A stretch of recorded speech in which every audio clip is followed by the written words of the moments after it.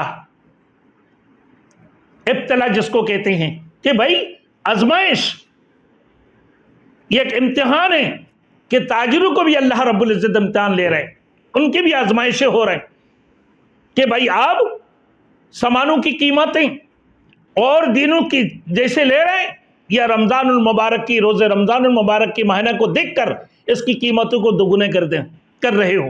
یہ بھی تو ایک قسم کی آزمائش ہے. ایک بندے سے آج ملاقات ہوا، بڑے مزے کی بات ہے. کہنے لگا، امام صاحب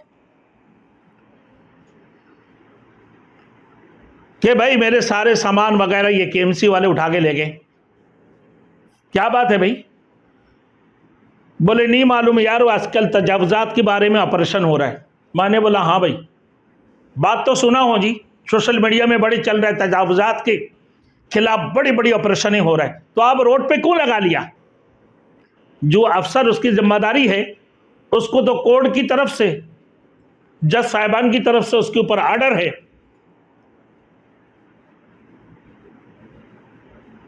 اور وزیر اعلیٰ کی طرف سے بھی اس کو آرڈر ہے کہ بھائی تجاوزات کو ختم کرو. اب وہ کیا کریں گے؟ ظاہر سی بات ہے بھائی تجاوزات تو ختم کریں گے. بولے یار پہلے لوگوں نے تو بتا دیا، تھوڑی بہت خرچہ ورچہ لے لیا اور کام کر دی. میں نے بولا یہی تو نجائز کی ہے. اب رمضان تو آ گئی بھائی، اب وہ بھی پریشان ہیں، یہ بھی پریشان ہیں.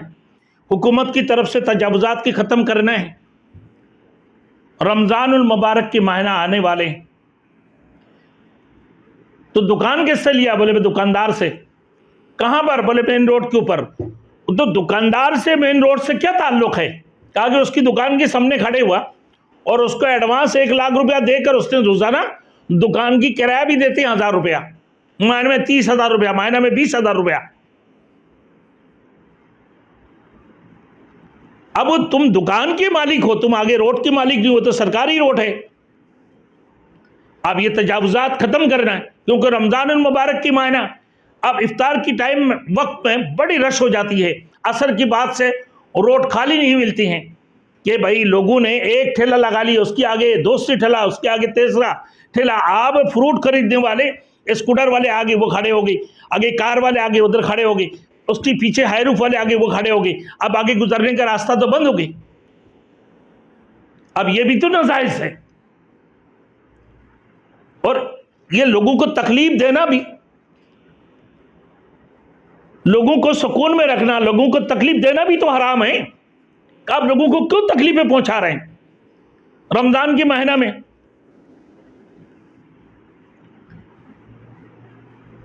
لوگوں کو مشقت میں من ڈالو. تو یہ بھی تو ایک آزمائش ہے نا میرے دوستوں، یہ بھی ایک آزمائش ہے کہ صرف یہ کہنے سے نہیں ہوگا کہ لا الہ الا اللہ محمد رسول اللہ نہیں ہے کوئی معبود اللہ کی سوا، کہ میں ایمان والے ہوں اللہ وحدہ لا شریک لہ ہے، اس کے ساتھ کوئی شریک نہیں ہے. یہ کہہ کر تم بچ جاؤ گے کہ بھائی ایمان لے کر آیا، میں تو مسلمان ہوں، میں تو کلمہ گو ہوں، میں جو کلمہ پڑھ لیا ہوں. میرے دوستو تم تو دیکھو کہ کلمہ گو ہو، میرے دوستو تم نے دودھ میں پانی ملا دی، تم کلمہ گو ہو، گوشت کے اندر پانی ملانا شروع کر دیا، تم تو کلمہ گو ہو. میرے دوستوں اپنے جو ہے نا روزمرہ کی چیزوں کے اوپر 2 نمبری سلوک شروع کر دیا، تم کلمہ گو ہو. تیل کے اندر دوسری تیل ملا دی، تم کلمہ گو ہو.